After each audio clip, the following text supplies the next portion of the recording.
सो हाय, कैसे हैं आप लोग। मेरे साथ एक फ़ोन है, यहाँ पर आप देख सकते हैं। ये फ़ोन जनरली एम टी के एक फ़ोन है। हम इन फ़ोनों का एक 4G फ़ोन है। हम इन फ़ोनों का आपको एमएमसी चेंज करना पूरा सिखाएंगे प्रॉपर तरीके से। कैसे आपका इसका एमएमसी चेंज कर सकते हैं और इसका एमएमसी चेंज करके इसको विद सिक्योरिटी रिपेयर कर सकते हैं विद डुअल IMEI। तो ये वीडियो इस पर होने वाला है। तो जो भी स्टार्ट कर रहे हैं कैरियर अपना या एमएमसी पर, वो भले ही जेटेक हो या फ्लैश 64 हो, तो वो जेटेक हो या फ्लैश 64 हो, तो हम इस पर एक पूरा केस स्टडी पर वीडियो बना रहे हैं। ये वीडियो हम अपने एप्लीकेशन में भी पूरा लगाएंगे, पर ये वीडियो हम आपके साथ भी शेयर कर रहे हैं, ठीक है। क्योंकि मुझे एप्लीकेशन में जो भी पढ़ाना है उसका ज़्यादा से ज़्यादा प्रैक्टिकल देना है, इसलिए मैं जितने ज़्यादा हो सकता है उतने वीडियो बनाता हूँ। तो कुछ वीडियो मैं आपके साथ शेयर कर रहा हूँ। हो सकता है कि बहुत से लोगों को ये नॉलेज हो, तो आप जिनको नॉलेज है तो ये वीडियो स्किप कर सकते हैं, और जिनको नहीं है ये वीडियो पूरा देखिए कि हम इस पर कैसे काम कर सकते हैं, ठीक है। तो मेरे पास एक फ़ोन है, इसमें सिक्योरिटी नहीं है। इस फ़ोन के अंदर अगर हम सिक्योरिटी भी डालेंगे, हमारे पास में इसका ओरिजिनल IMEI है, ठीक है। तो ये फ़ोन पूरा वर्किंग है। हम इसका एमएमसी निकाल कर एक तरह से पूरा नया ही करेंगे और इस फ़ोन को चालू करेंगे, और इसकी सिक्योरिटी भी डालेंगे और रिपेयर करेंगे। किस तरीके से करेंगे ये आप समझे। तो जो भी बिगिनर्स है, तो हमारे पास एजी जेटेक भी है और हमारे पास फ्लैश 64 है, तो हम दोनों में से किसी से भी कर सकते हैं। तो मेरे को ज़्यादा अच्छा एजी जेटेक लगता है, क्योंकि इससे काम बहुत बढ़िया होता है। फ्लैश 64 बहुत दिखता आसान है और होने में भी आसान है, पर इससे जो आउटपुट निकलता है वो कभी कभी बहुत दुख देता है। ये आपको तब पता चलेगा जब आप इसको लेकर बैठोगे और इस पर काम करोगे, ठीक है। अभी तो जो मार्केट का हुआ है उस पर मैं कुछ नहीं बोलूँगा, बट इतना है कि जब आप रियलिटी में काम करोगे तो आपको पता चलेगा कि पापा पापा है, बाकी सब अपनी जगह पर है। तो चलिए शुरू करते हैं इस वीडियो को। सबसे पहले हम इसका एमएमसी उतार लेते हैं, और इसके बाद हम इसका धीरे धीरे प्रोसीजर समझते हैं कि पहला स्टेप क्या, अगला स्टेप क्या। हम इसकी इमेंसी को पूरी तरीके से नया करेंगे, क्योंकि इसमें इसमें देखो सैमसंग की इमेंसी लगी हुई है। तो हम क्या करेंगे, इसकी इमेंसी को पूरा क्लीन करके RPM भी क्लीन कर देंगे, और इसी इमेंसी को वापस रीयूज़ कर लेंगे, एक तरीके से ये समझ के कि नया ही यूज़ कर रहे हैं। तो एक तरह से ये पूरा मैथड आपको समझ में भी आ जाएगा, और जितना भी मैं थ्योरिकल पढ़ा रहा हूँ उतना समझ में नहीं आएगा, जितना प्रैक्टिकल बताऊंगा उतना ज़्यादा अच्छा समझ में आएगा। तो आशा करता हूँ आप इस वीडियो को बहुत लाइक करेंगे। इस वीडियो में अपना लाइक जरूर छोड़ेंगे, और इस वीडियो को जितना हो सकता है उतना शेयर करेंगे, ताकि लोगों तक नॉलेज पहुंच सके। और जिनको भी इसके ऊपर UFS सीखना है या इससे अच्छा सीखना है, तो आप एप्लीकेशन को ज्वाइन कीजिए, जो एप्लीकेशन के बारे में आपको आखिरी में डिटेल मिल जाएगी, ठीक है। तो सबसे पहले हम कैमरे पे आ जाते हैं। तो आप देख सकते हैं CPU ऑलरेडी रिबॉल है इसका, ठीक है। और सैमसंग की इमेंसी लगी हुई है KMQ। तो पहले हम इसको उतार लेते हैं, और हम समझते हैं कि अगर आपके पास ये आता और ये पूरी इमेंसी डेड होती और ये काम नहीं कर रहा होता, फ़ोन आपका 6.60 मिली एम्पियर ले रहा होता, तो आप इसको कैसे बनाते। मैंने यहाँ पर आप देख सकते हैं ए बनाया हुआ है, और यहाँ पर भी बना देता हूँ कि हम यही फ़ोन को यूज़ कर रहे हैं कि नहीं कर रहे हैं, ठीक है। और एक यहाँ पर,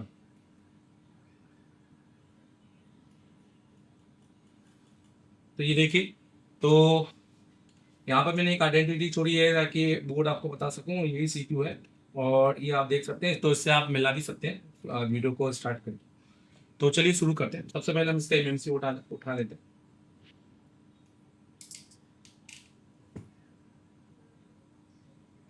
देखिए, जब भी आपके फ़ोन आता है और आपके पास एमएमसी डेट निकलती है, तो सबसे बड़ा मसला बैठता है कि हमारे पास उसका बैकअप नहीं होता है। तो हमें ये इसको विदाउट बैकअप ही बनाना है, ठीक है। और विदाउट बैकअप बनाने में सिक्योरिटी नहीं बन पाती है,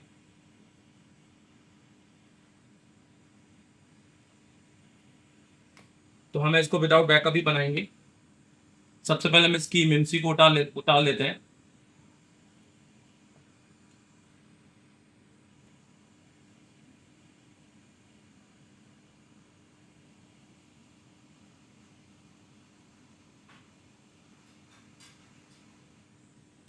तो हमने इसकी इमेंसी को उतार लिया है। हम क्योंकि इसी एमएमसी को यूज़ करने वाले हैं, मैं कोई दूसरी एमएमसी यूज़ नहीं करने वाला, क्योंकि अभी तो ये इसके साथ में पेयर हो चुका है। मैं इसकी आरपीएम भी जब क्लीन कर दूंगा तब समझ लेना कि बिल्कुल तरह से नया ही हो जाएगा। तो ये यूज़ कर लो या दूसरी एमएमसी यूज़ कर लो, तो बात एक ही है। आपको जब तरीके बताने हैं तो हम इस तरीके से भी बहुत अच्छे से बता सकते हैं, ठीक है। और ये वीडियो सिर्फ और सिर्फ एजुकेशनल पर्पज़ पे है। अगर आपको वीडियो अच्छा लगे, जैसे मैंने कहा, लाइक जरूर कर दीजिएगा और शेयर के बटन को जरूर दबाइएगा, ताकि और लोगों को ये वीडियो को नॉलेज मिल सके आपके साथ, ठीक।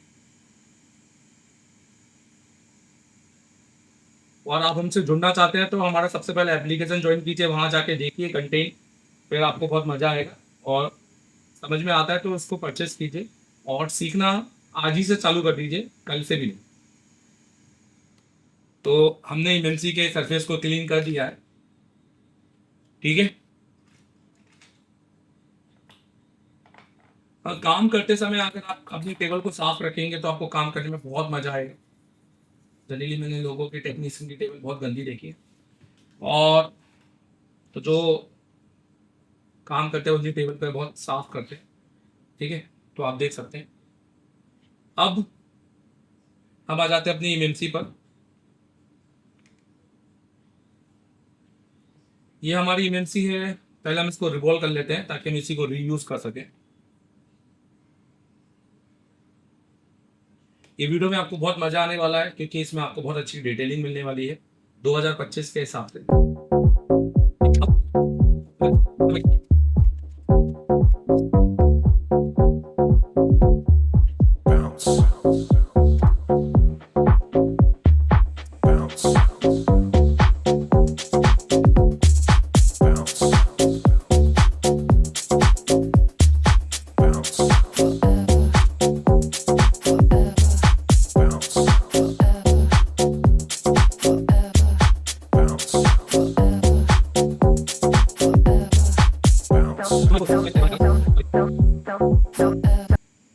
ठीक है। अब हम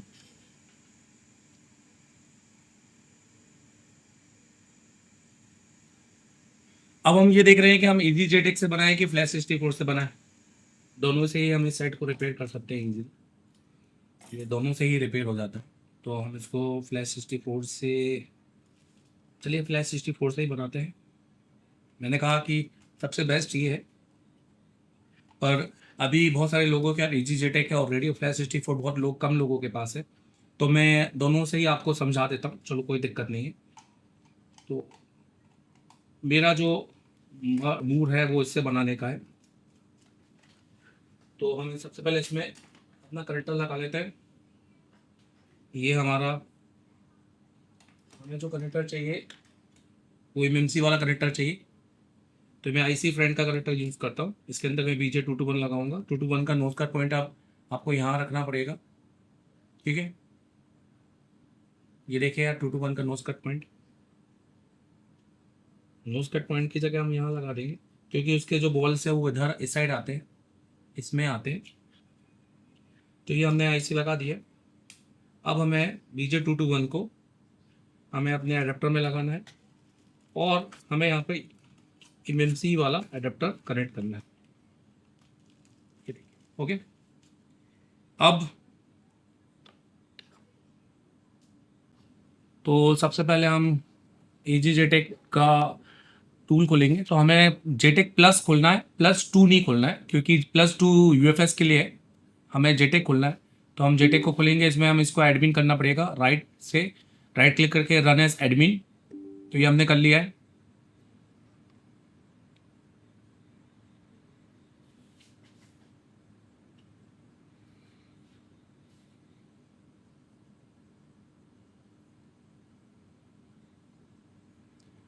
अब अगर हमें इसका बैकअप लेना है तो बहुत अच्छे से हम बैकअप ले सकते हैं, तो मैं आपको बता देता हूँ। बट मैंने कहा कि मैं इसका बैकअप नहीं लूँगा, क्योंकि मैं समझूंगा कि ऐसी डेड है और मैं दूसरी ही लगा रहा हूँ।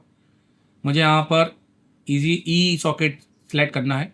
जब मैं ये सेलेक्ट करूँगा तो यहाँ के जो ऑप्शन है वो बदल जाएंगे, देख रहे हैं आप यहाँ पर। और चेक एमएमसी यूएफएस पर टिक करूँगा। तो यहाँ पर वो ऑलरेडी कनेक्ट हो चुकी है। इंटरनेट चल रहा है घर में, मम्मी 2 दिन से बंद है ये। अभी मैं करता हूँ, मैं थोड़ा वीडियो बना रहा हूँ, बहुत एडिटिंग करनी पड़ जाती है कसम से, मैं सच बता। तो तुम करके चलो, हाँ 2 दिन से बंद है। हाँ हाँ ठीक। ठीक है, तो चलिए अभी ये हमारा कनेक्ट हो चुका है। आप देख सकते हैं कि इसकी लाइफ भी एक्सीड हो चुकी है। तो जैसे कि मैंने पहले ही बताया कि इन फ़ोनों के अंदर जनरली जो लाइफ होती है वो जल्दी ख़राब हो जाती है। तो ये आप देख सकते हैं, ये लाइव एक्सीड एमएलसी और एसएलसी दोनों एक्सीड है, मतलब अब ये फ़ोन भी रीस्टार्ट पे रहेगा और भी बहुत सारी दिक्कतें रहेंगी। और इसका जो आरपीएम भी है वो नॉट क्लीन है, सैमसंग का है, तो हम इसको क्लीन करके इसकी हेल्थ बना के इसी को रिपेयर करके एक तरह से नया ही बना देंगे पूरी तरीके से। समझो कि हम एमएमसी ही चेंज कर रहे हैं, क्योंकि हम इसको पूरा इरेज करके बनाएंगे, ठीक है। और हमें सिक्योरिटी भी रिपेयर करनी है। तो हम सबसे पहले यहाँ पे मीडियाटेक जाएंगे और यहाँ पर जाकर हम ट्राई टू रीड एमएमसी करेंगे और देखेंगे कि इसके अंदर का, ये देखिए ये सारी जो इसकी फर्मवेयर है, जो इसके सारे क्रिटिकल फाइल्स या फ्लैश फाइल सब कुछ है वो यहाँ आपको मिल जाते हैं। आपको कौन सी फाइल का बैकअप लेना है वो आपको इसमें नहीं पता चलेगा। बस आप उसके लिए क्या करना, उसके लिए आप जेटेक टूल ओपन करना, ठीक है। तो ये तब है जब आपका आईसी ओके हो और जिस तरह से मुझे दिखाई दे रहा है उतना आपको मिल जाए। जेटेक टूल से इसका आपको हेल्थ भी रिपेयर हो जाएगा, तो हम इसका हेल्थ भी रिपेयर कर देते हैं।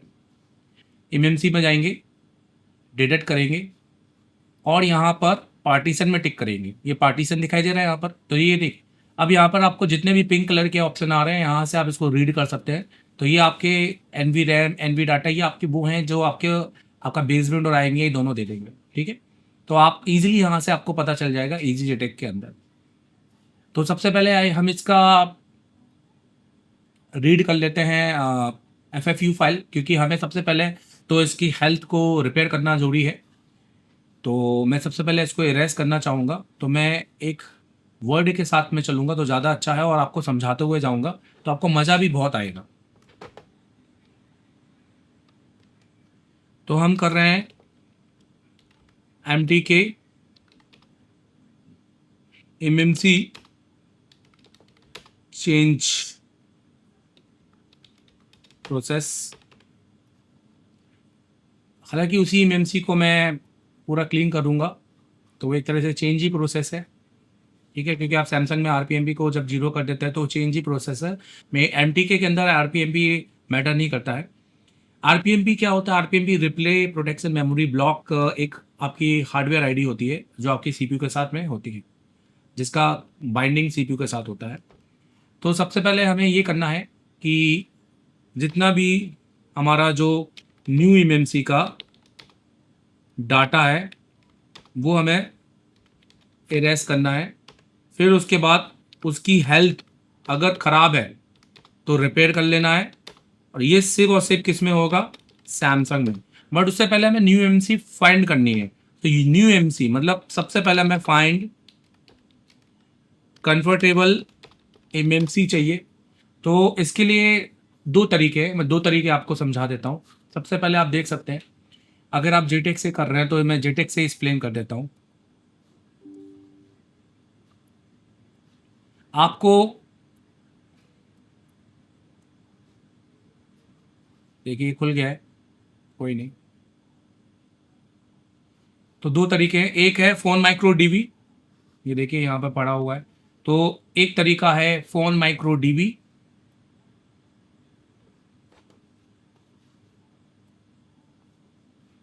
और दूसरा तरीका भी बताता हूँ मैं आपको। तो पहला तरीका है माइक्रोफोन डीबी। अब इसका नाम असल में फ़ोन माइक्रो डीबी है।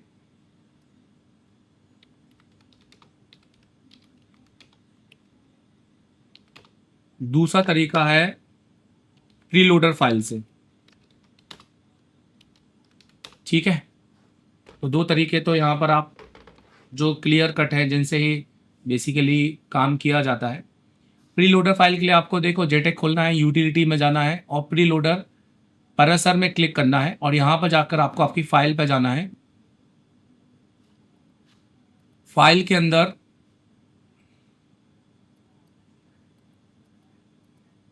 प्रीलोडर कनेक्ट करना है और आपको यहाँ पर आपका यह डाटा मिल जाएगा। और ये डाटा, ये देखिए, तो ये डाटा है आपका इमेमसी का। अब इसके अंदर ये सारी इमेमसी आपकी सपोर्ट करती है। अभी जो हमने फ़िलहाल कनेक्ट की है, अगर हम उस इमेमसी की बात करेंगे तो इस इमेमसी का डिटेलिंग भी हम निकाल लेते हैं। तो अभी हमने जो कनेक्ट की है वो हमें कनेक्ट की है हमने QE63MB।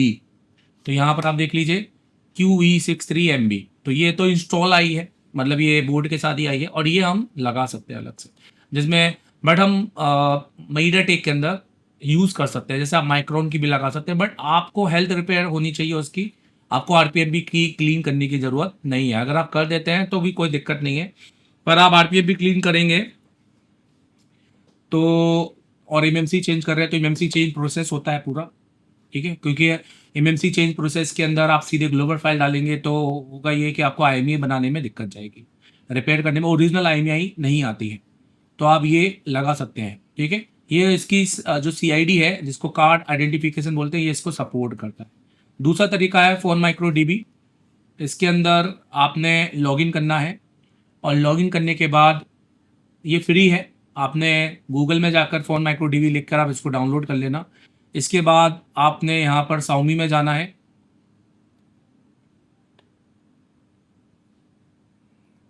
और अपना मॉडल सेलेक्ट करना है, और आपको यहाँ पर आपका डाटा मिल जाएगा। तो ये दो तरीके हैं जिससे आप एमएमसी को फाइंड आउट कर सकते हैं। ये देखो, ये सारी इंस्टॉल है यहाँ पर, इसमें हमारी आईसी भी होगी, ठीक है। हमारी आईसी के ऊपर जो पार्ट नंबर लिखा होगा उससे हम अपनी आईसी का पता बहुत ईजिली लगा लेंगे, उसमें कोई दिक्कत नहीं है।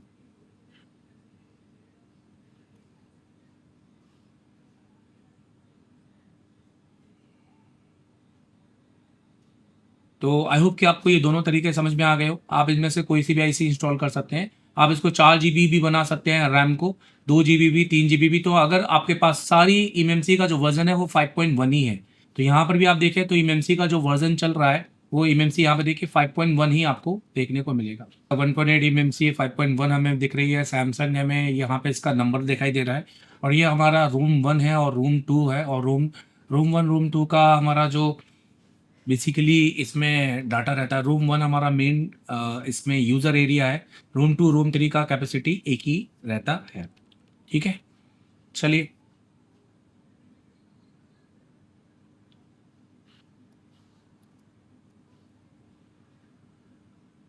तो कंफर्टेबल ये आपको डन हो चुका है आई गेस, ये आपको क्लियर हो गया। अब हमें एमएमसी का जो डाटा है वो एरेज करना है, ठीक है, ताकि हम इसकी हेल्थ को रिपेयर कर सकें। हेल्थ रिपेयर करने से पहले एमएमसी का डाटा हमेशा एरेज कर लेना चाहिए। तो इसको एरेज करने के लिए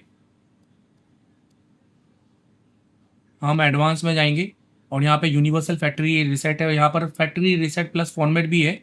हम इसको भी टिक कर सकते हैं और देखते हैं कि ये रिसेट करता है कि नहीं। देखिए, अब जैसे अब यहाँ पर हम इसको देखते हैं कि क्या इसने इसका रिसेट किया है, तो क्या हमें इसका, देखिए,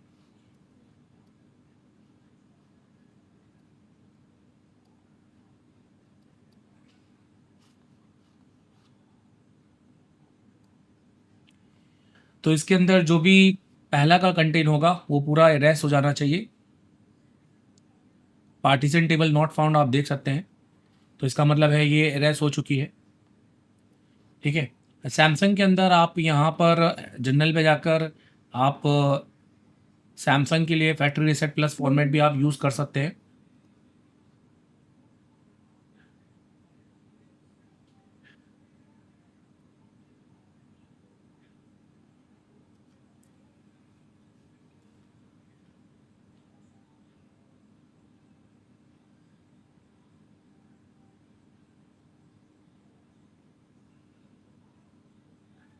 ठीक है, डन। अब हमें ये टूल बंद करना है। अब हम इसकी हेल्थ रिपेयर करेंगे, और हेल्थ रिपेयर के लिए हम जेटेक टूल का यूज़ करेंगे। सबसे पहले हम उसकी FFU फाइल को रीड करेंगे, और उसी फाइल को हम राइट कर देंगे। सिंपल है, देखिए।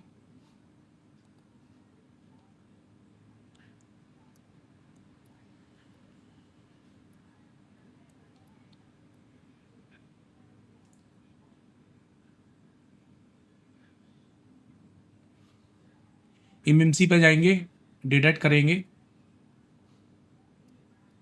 पार्टीशन तो कोई आने नहीं वाले। क्यों? क्योंकि इसका जो है सारा डाटा डिलीट हो चुका है। अब हमें करना ये है, एडवांस पे जाना है और हमें डंप एमएमसी फर्मवेयर पे टिक करना है और यहाँ से हमें इसको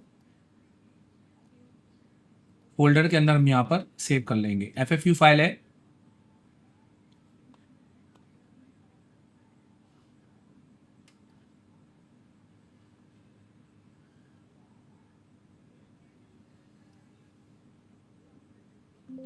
ये देखिए, तो ये हो गया है सक्सेस।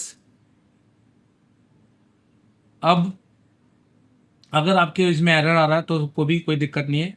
कुछ फाइलें इसके अंदर पहले से प्री लोड होती है, तो जब आप कनेक्ट करते हैं तो ही ये उसका बैकअप बना लेता है। तो अब हम वेट करेंगे। आप देख सकते हैं कि एमएमसी पूरी तरीके से डैमेज है अभी तो आईसी, क्योंकि देखिए ये नॉट रिस्पॉन्ड पे चली गई है, क्योंकि इसमें इसका हेल्थ काफ़ी गिर चुका है और ये बिल्कुल भी काम करने के लिए रेडी नहीं है। तो जो कि हम इसको अभी रेडी करेंगे। तो चलिए अब हम अपडेट डाटा पे, अपडेट इमएमसी एफयू पे टिक करते हैं। यहाँ से भी हम कर सकते हैं, इजी मोड भी है और एडवांस मोड भी है। ठीक है, एडवांस मोड में आपको है यहाँ पर टिक करके कीप करंट फाइल को आप ले सकते हैं। अगर आपको यहाँ पे फाइल दिख रही है तो 3 डॉट से आपको फाइल सेलेक्ट करके यहाँ पर आपको कंफर्म करना पड़ेगा। और इजी मोड पे अगर आपको यहाँ पे ऑलरेडी फाइल दिख रही है तो आप यहाँ से डायरेक्ट कंफर्म कर सकते हैं। मैंने इजी मोड यूज़ किया है क्योंकि मुझे नीचे फाइल दिख रही है। अब देखिए ये सक्सेस हो चुका है, तो ये अपनी CID को भी चेंज करेगी। तो जब एमएमसी को हम RPM भी क्लीन करते हैं और इसकी हेल्थ रिपेयर करते हैं सैमसंग की, तो वो अपनी CID को भी रिपेयर कर देता है और एक नया CID उसको दे देता है। अब हम यहीं पर नया फिर से ये AG जेटेक का प्लस का ओपन करेंगे टूल, और AG जेटेक टूल को ओपन करके फिर से हम इसका हेल्थ चेक करेंगे। तो अब आप देखेंगे इसकी हेल्थ 0 से 10% आपको देखने को मिलेगी।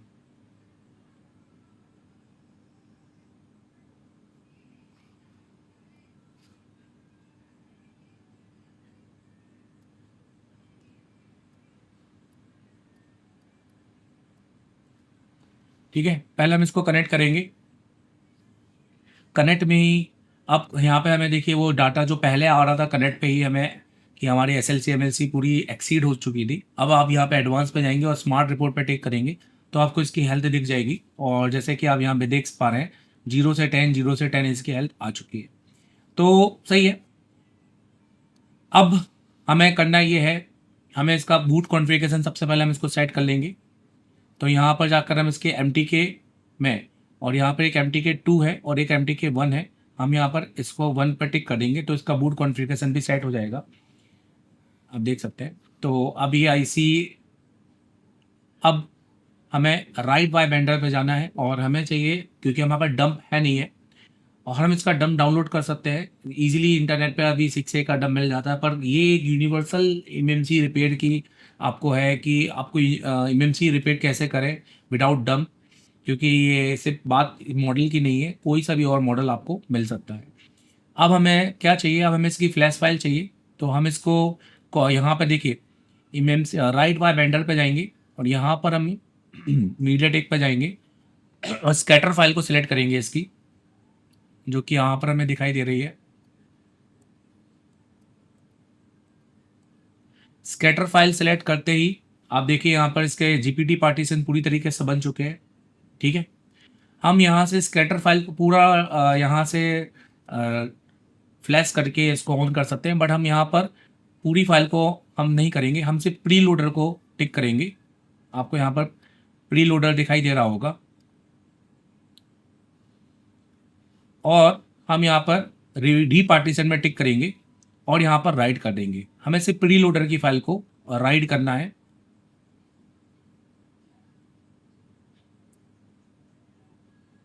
आप देख सकते हैं मेरी प्री लोडर की फाइल राइट हो गई है।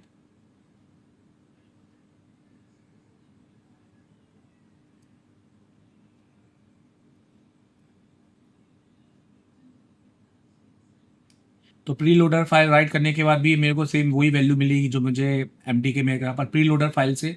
अब हमारा फ़ायदा ये है कि जैसे ही हम इसको फिर से रीड करते हैं तो ये हमको एक टेबल बनाकर देगी।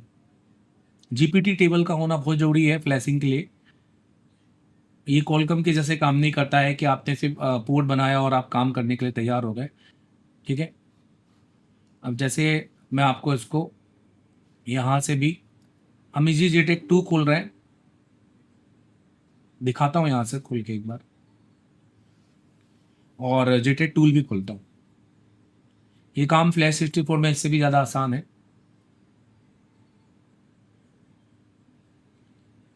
हमने सिर्फ फ्लैश फाइल से ही, हमने डम का यूज़ नहीं किया है, हम इसका डम का यूज़ नहीं करेंगे।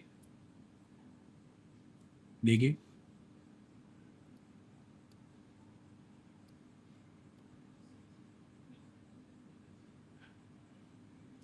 देखिए रूम 2, रूम 3, रूम 1 हमें देखने को मिल रहा है, जिसमें रूम 1 हमारा मेन डाटा है 16 GB या 14 GB लिखा है, इसका मतलब 16 GB का ही है। स्कैन आफ्टर में कनेक्ट करेंगे, फिर से इसको कनेक्ट करेंगे और इसके देखेंगे कि पार्टीशन यहाँ पे बन रहा है कि नहीं बन रहा है। तो यहाँ पे इसके पूरे पार्टीशन देखिए अब पूरी तरीके से बन चुके हैं। इसका मतलब है कि ये तैयार हो गई है फ्लैशिंग होने के लिए। जीपीटी हेडर इस फाउंड हो गया है और कोई भी किसी तरह का एरर हमें देखने को अभी नहीं मिला है, और इसकी हेल्थ भी हमारी ओके हो चुकी है। तो इसका मतलब ये है कि हम स्मार्ट रिपोर्ट में इसकी हेल्थ चेक कर लेंगे, ये भी हमारा ओके है। अब हम इसको बोर्ड पे लगाएंगे और इसको फ्लैश करेंगे, और उससे पहले हमें इंजीनियरिंग फाइल भी डाउनलोड चाहिए और कुछ फाइलों की ज़रूरत पड़ेगी। तो पहले मैं आपको ले चलता हूँ कौन कौन सी फाइल हमें ज़रूरत पड़ेगी।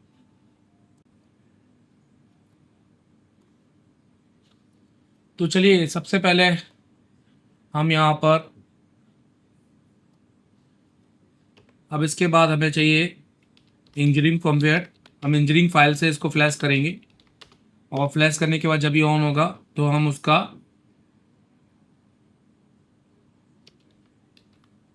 सिक्योरिटी रिपेयर करेंगे। फिर हम उसके बाद ग्लोबल फाइल से फ्लैश करेंगे, और उसके बीच में हम देखेंगे कि हमें डुअल IMEI आता है, नहीं तो हम उसका डुअल IMEI का भी काम करते हैं, और अगर हमें NV डाटा का एरर आता है तो उसका भी हम आपको सोल्यूशन समझाते हैं। ठीक है, तो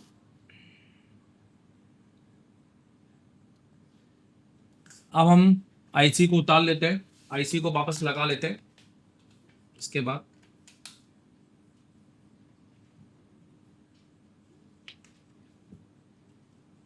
और बोर्ड को फ्लैश करेंगे फिर।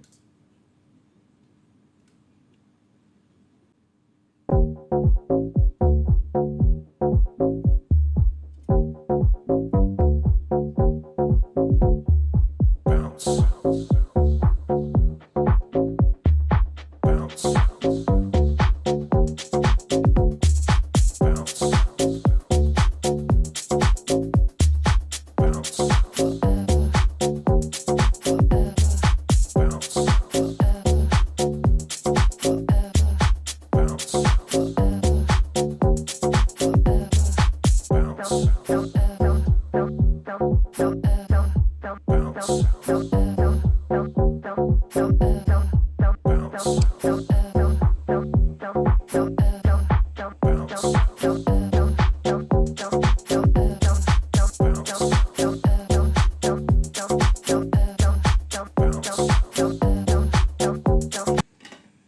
तो हमने आईसी लगा दी है, अब हम इसको बोर्ड को ठंडा करेंगे, और ठंडा करके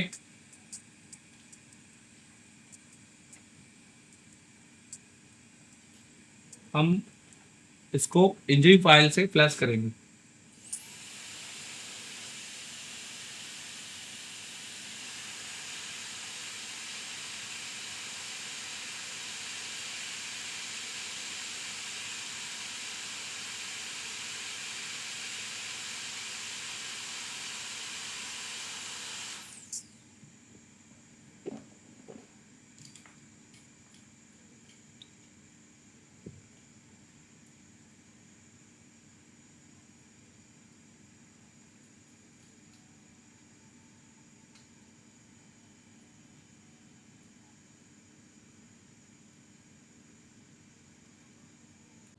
तो चलिए, हम सबसे पहले ओपन करेंगे अपना SP फ्लैश टूल।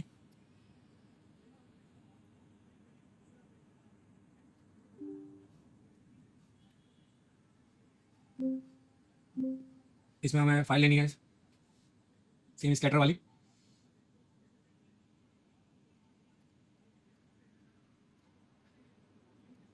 और अब हम इसमें केबल लगाएंगे।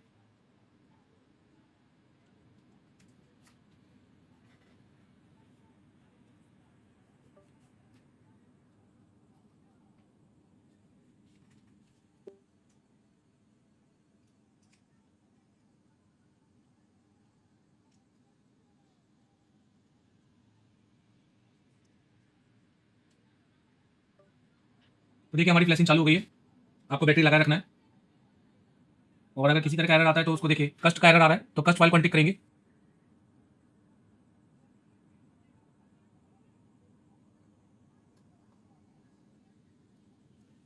और वापस फिर से फ्लैश करेंगे।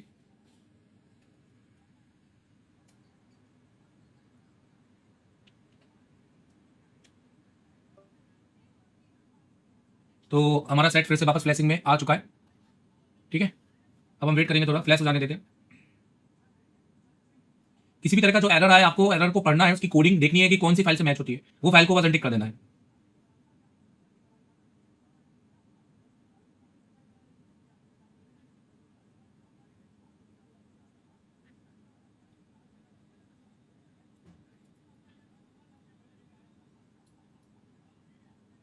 देखिए डन हो चुका है। अब हम फोन की कंडीशन देखेंगे।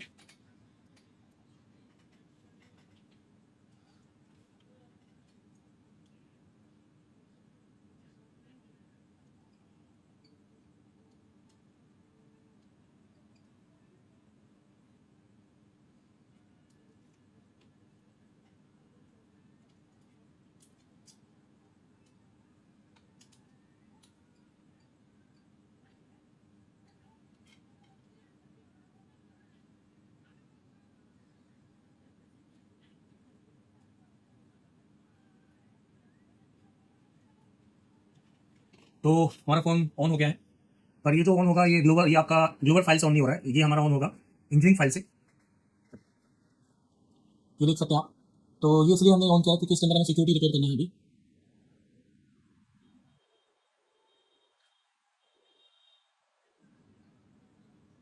ये देखिए, तो इस तरह से सेटिंग आती है। इसको आपको नीचे से ऊपर तक ले जाना है, और यहाँ पर ये सेटिंग में टिक करना है। जो भी आएगा चाइनीज में आएगा यहाँ पर। चलो अब इसका IMEI रिपेयर कर लेते हैं। इसका IMEI रिपेयर करने के लिए सबसे पहले हमें गूगल में जाके MAUI मेटा टूल जो हमारा है उसको हम डाउनलोड कर लेते हैं। सब कुछ मैं आपको बताऊंगा, ये फ्री होता है MAUI मेटा टूल। इसको हमें गूगल से डाउनलोड कर लेना है। मैंने डाउनलोड करके रखा हुआ है, तो मैं डायरेक्ट चला देता हूँ। ठीक है, अब इसको चलाने पर आपको केवल कुछ नहीं करना है, सिर्फ इसको कनेक्ट करना है। यहाँ पर आप देख सकते हैं, और कनेक्ट करके आपको वॉल्यूम डाउन दबा के बैटरी लगाना होगा। वॉल्यूम डाउन दबाना है और आपको केबल लगाना है, और कुछ देर तक आपको इसको वॉल्यूम डाउन दबाए रखना है, जब तक ये गेट कर्नल पोर्ट तक ना चले जाए। तो जैसे देखिए, मैंने यहाँ पर वॉल्यूम डाउन दबाया हुआ है, और अब मैं केबल लगा रहा हूँ इसके अंदर।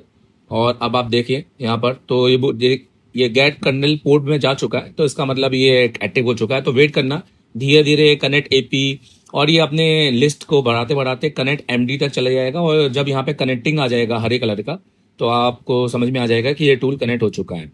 ठीक है, तो आप देख सकते हैं कि यहाँ पे कनेक्ट हो चुका है। अब आपको लोड DB पे टिक करना है और फ्रॉम टारगेट पे टिक करना है। लोड DB पे टिक करके फ्रॉम टारगेट पे टिक करके आप यहाँ पर ये लोड DB सक्सेस बताएगा। फिर आपको इसके बाद में यहाँ पर IMEI लिखना है, या तो आप यहाँ पे टच करेंगे तो IMEI डाउनलोड हो जाएगा। अब यहाँ पे आपको आपकी जो ओरिजिनल IMEI है वो राइट करना है। पहले एक करके राइट करना है। जब ये राइट हो जाएगी, एक दो बार नहीं हुई तो 2-3 बार कर लेना, और दूसरी करके राइट कर देना है। राइट हो जाने के बाद फिर आपको फिर इसको डिस्कनेक्ट करना है, और अपने फोन में देखना है कि ये IMEI आपका चढ़ा है कि नहीं चढ़ा है। तो चलिए अब हम फ़ोन को स्टार्ट कर लेते हैं और चेक कर लेते हैं। अभी हमारा जो OS है वो इंजीनियरिंग फर्मवेयर ही है। और दोस्तों, ये वॉइस मुझे डालनी पड़ी अलग से, क्योंकि बेसिकली जो मेरा रिकॉर्डिंग था उसमें वो रिकॉर्ड नहीं हो पाया। अब आप देख सकते हैं, अब इसके अंदर हम *0# करके चेक करेंगे। हमारा डबल IMEI यहाँ पर दिखना चाहिए। ठीक है, तो पहले हम इसको स्क्रीन को ओपन कर लेते हैं। उसके बाद हम सेटिंग पे जाने की ज़रूरत नहीं है। हमें फ़ोन का जो बटन दिख रहा है उसको टिक करना है, और इसको इंग्लिश करने की भी ज़रूरत नहीं है आपको। ठीक है, नहीं तो बहुत से लोग इसको इंग्लिश करने में अपना आधा एक घंटा पूरा वेस्ट कर देते हैं। अब यहाँ पे आपने कोडिंग ये देखिए, आपको यहाँ पर डबल IMEI दिखाई दे रहा होगा, तो इसका मतलब है हमारा IMEI चढ़ गया है। आपको IMEI नंबर अच्छे से चेक कर लेना है, ये आपका ओरिजिनल होना चाहिए, आपको चेंज नहीं करना है, ये इलीगल होता है। अब इसके बाद हम इसके अंदर जो ग्लोबल फर्मवेयर है वो फ्लैश करेंगे। तो हम कंप्यूटर में वापस चलते हैं और ग्लोबल फर्मवेयर के लिए मैं अपने SP फ्लैश टूल के अंदर जाऊँगा, ठीक है, जिससे मैंने अभी अपनी इंजीनियरिंग फर्मवेयर फ्लैश की थी। जैसे कि मैंने बताया, ये मेरा एडिटेबल एक मॉडिफाई SP टूल है। इसमें मुझे बाईपास आउट करने की अलग से ज़रूरत नहीं है। मैंने अपने फोल्डर से अपनी ग्लोबल फाइल को ले लिया है और कस्ट फाइल को भी मैंने अनटिक कर देना है। तो कस्ट फाइल को आपको अनटिक करके ही इसको फ्लैश करना है। अब इसके बाद में आप इसको बाईपास में और पे टिक करके डाउनलोड पे लगाएंगे, फिर आपको वॉल्यूम अप दबाना है और वॉल्यूम अप दबाकर आपको केबल लगा देनी है। तो मैं ट्विजर से वॉल्यूम अप और ग्राउंड को स्विच कर रहा हूँ और केबल लगा रहा हूँ। तो इसके बाद इसकी फ्लैशिंग चालू हो जाएगी। फ्लैशिंग में कुछ टाइम लगेगा। ये देखिए फ्लैशिंग चालू हो चुकी है। अगर कोई एरर आता है तो हम इसको समझेंगे कि वो एरर क्या है। अगर आपको मान लीजिए बार बार रैम का एरर आ रहा है, रैम लिखकर एक एरर आ रहा है, तो आप समझ लेना कि आपकी जो एमएमसी है वो सही तरीके से नहीं लगी है। और अगर वो सही तरीके से लगी है तो आपको CPU को एक बार रिवॉल्व करना है। और अगर आपने CPU को भी रिवॉल्व कर लिया, एमएमसी भी सही तरीके से लगी है, तो इसका मतलब है कि आपका रैम यहाँ रिस्पॉन्स नहीं कर रहा है। तो आपको एक बार उस IC को ही चेंज करके देख लेना है, ठीक है। तो थोड़ा वेट कर लेते हैं। फ्लैशिंग में ज़्यादा टाइम नहीं लगता, क्योंकि USB से फ्लैशिंग काफ़ी स्पीड में होती है। यही फ्लैशिंग हम JTAG से करते हैं तो काफ़ी स्लो होती। और फ्लैश 64 के अंदर तो बहुत जल्दी हो जाती फ्लैशिंग। बट यही है कि कंडीशन नहीं होता, ये सब पता नहीं चलता कि फ़ोन ऑन होगा कि नहीं होगा या लोगो पे आएगा। क्योंकि जब भी इन टूल से हम फ्लैश करते हैं तो पूरा फ़ोन ऑन होने का सक्सेस रेट थोड़ा कम ही रहता है। तो देखिए फ़ोन फ्लैश हो गया, थोड़ी सी स्पीड में मैंने चलाया है हालांकि, ठीक है। अब मैं फ़ोन को वापस ऑन करूंगा और मेरा फ़ोन नॉर्मल तरीके से ऑन होना चाहिए, और जिसमें मेरा IMEI भी होना चाहिए और बेसबैंड भी होना चाहिए। बेसबैंड ऑलरेडी आपका फर्मवेयर से ही आ जाता है जो आप फर्मवेयर फ्लैश करते हैं, तो कि उसमें NV डाटा रैम की फाइल होती है और NV रैम से आपका बेसबैंड इसमें अपग्रेड हो जाता है। तो बेसबैंड MTK के अंदर अगर आपका सॉफ्टवेयर से दिक्कत है तो आपको NV रैम NV डाटा कि आपको NV डाटा NV रैम की फाइलों को अगर आप चढ़ा देंगे तो आपका बेसबैंड इसमें आ जाना चाहिए। अब इसके अंदर सबसे इंपॉर्टेंट है IMEI। तो अगर ये फ़ोन ऑन होने के टाइम पे, क्योंकि हमने पूरा RPMP की को क्लीन किया है, तो यहाँ पर आप देख सकते हैं NV डाटा का एरर आपको देखने को मिलेगा, ठीक है। तो ये रिकवरी मोड पे जाएगा और ये देखिए ये आ गया है NV डाटा इज करप्टेड। तो चलिए इसको भी रिपेयर करते हैं। कैसे इसको रिपेयर करना है, तो इसके लिए इसका हार्डवेयर RSA रजिस्टर हमें फाइंड आउट करना पड़ेगा, जिसके लिए मैं आपको एक बहुत अच्छा सोल्यूशन देने वाला हूँ आज इसी चैनल पे। और जैसे कि मैंने कहा कि मुझे लाइक जरूर कर देना इस वीडियो को और सब्सक्राइब कर देना और चैनल को शेयर कर देना। आपको जाना है मेरी वेबसाइट पर, पहले तो asatelecom.in लिखना है, फिर उसके बाद में यहाँ पे फ्री टेस्टेड फाइल पे टिक कर देना है। इसके बाद आपको यहाँ पर नीचे जाकर RSA हार्डवेयर सोल्यूशन यहाँ पे ढूंढना है, जो कि यहाँ पे सिक्योरिटी डिसेबल हार्डवेयर सोल्यूशन यहाँ पे दिख रहा होगा आपको। इसको टिक कर देना है। ये फ्री है सॉफ्टवेयर, इसमें कोई भी पासवर्ड नहीं लगा। यहाँ से आप सॉफ्टवेयर को डाउनलोड कर लेना और जो अपडेटेड फोटो हैं वो यहाँ से भी निकाल सकते हैं आप, ठीक है। तो बहुत सारे अपडेटेड फोटो यहाँ पे मैंने डाले हुए हैं, बहुत ज़्यादा। अब यहाँ पे इस सॉफ्टवेयर को आप यहाँ से 1 क्लिक से डाउनलोड कर सकते हैं, इसमें कोई भी पासवर्ड नहीं लगा।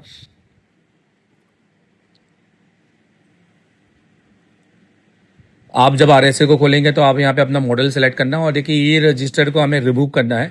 ये हमारे बोर्ड ID का रजिस्टर है, तो हम ये ID रजिस्टर को रिमूव कर देते हैं। तो ऐसे में आप और भी मॉडल पे जाके यहाँ से सोल्यूशन उठा सकते हैं, ठीक है।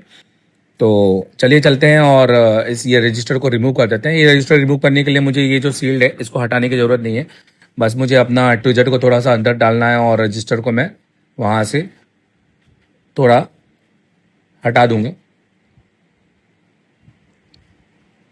तो देखिए मैंने रजिस्टर हटा दिया है और मे भी आपको शायद दिखे ना, आप देख सकते हैं, आप रजिस्टर मैंने हटा दिया है। अब हम वापस इसको ऑन करेंगे तो ये आप नॉर्मली तरीके से ऑन हो जाना चाहिए और इसमें किसी प्रकार का एरर नहीं आना चाहिए। इसमें आपको सिक्योरिटी के साथ में ये होना चाहिए। तो ये कंप्लीट आपका सोल्यूशन है। आई होप कि आपको ये वीडियो काफ़ी अच्छा लगा हो। इस वीडियो में मैंने सारी डिटेलिंग दी है जो एक इंस्टीट्यूशंस में अच्छे इंस्टीट्यूशंस में नहीं मिल पाती है। और अगर आपको लगता है कि आपको फ्री में इतनी डिटेलिंग हम दे सकते हैं, तो एप्लीकेशन में फिर आप इससे भी ज़्यादा अच्छी डिटेलिंग ले सकते हैं। और दोस्तों मेरा ये मानना है कि थ्योरी से ज़्यादा प्रैक्टिकल अगर पढ़ाऊंगा तो ज़्यादा समझ में आएगा। और उसमें 1 घंटा 2 घंटा बोलते रहने से अच्छा है कि अगर 15-20 मिनट का भी वीडियो बना के डाला तो आपको ईजिली समझ में आएगा। तो इसमें बैटरी का एरर आ गया, क्योंकि बेसिकली यहाँ पर बैटरी लो का एरर यहाँ पे ये दिखाई दे रहा है। तो अभी हम इसमें चार्जर केबल लगाएंगे। जब भी आपको आए तो आप घबराना नहीं, चार्जिंग केबल लगाना और अपना फ़ोन को ऑन करना। तो फ़ोन नॉर्मली तरीके से ऑन हो जाएगा आपका। और अगर तब भी नहीं हो रहा है तो आप इसको वॉल्यूम अप दबा के रिकवरी मोड पे ले जाकर फिर सिस्टम रिबूट कर देना, हो जाएगा आपका। ठीक है, तो इसमें थोड़ा टाइम लगेगा। जैसे कि मैंने बोला, इसकी वॉइस मेरी मिस आउट हो चुकी थी, इसलिए मैंने अलग से इसमें वॉइस डाली है, कोई दिक्कत नहीं है।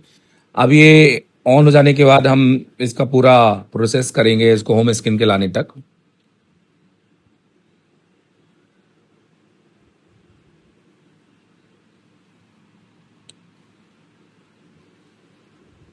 तो जब तक ये ऑन हो रहा है, ये मैं आपको अपनी वेबसाइट पे लेके चलता हूँ। अगर आपको एसर टेलीकॉम से पढ़ना है, आपको आगे एसर टेलीकॉम से अपना कैरियर बनाना है, तो आप सबसे पहले फेसबुक में जाकर एसर टेलीकॉम सर्च कीजिए। यहाँ पे एसर टेलीकॉम इस तरह का आपको लोगो मिलेगा और 5.5 लाख से ऊपर सब्सक्राइबर है हमारे और फॉलोअर्स हैं। और बहुत सारे वीडियो, अभी मैंने Redmi Note 8 Pro का UFS चेंज का वीडियो डाला है, जो खास तौर पे सिर्फ एप्लीकेशन के लिए डाला। तो आप देख सकते हैं कि बहुत सारे स्टूडेंट है जो MMC कैसे चेंज करते हैं वो बता रहे हैं। फेयरवेल चल रहा था हमारा, यहाँ हमारा फ़ोन ऑन हो चुका है। अब हम यहाँ पर चेक करेंगे, तो इसको आगे स्किप कर देते हैं और स्किप करके जल्दी से हम फ़ोन को ऑन करते हैं।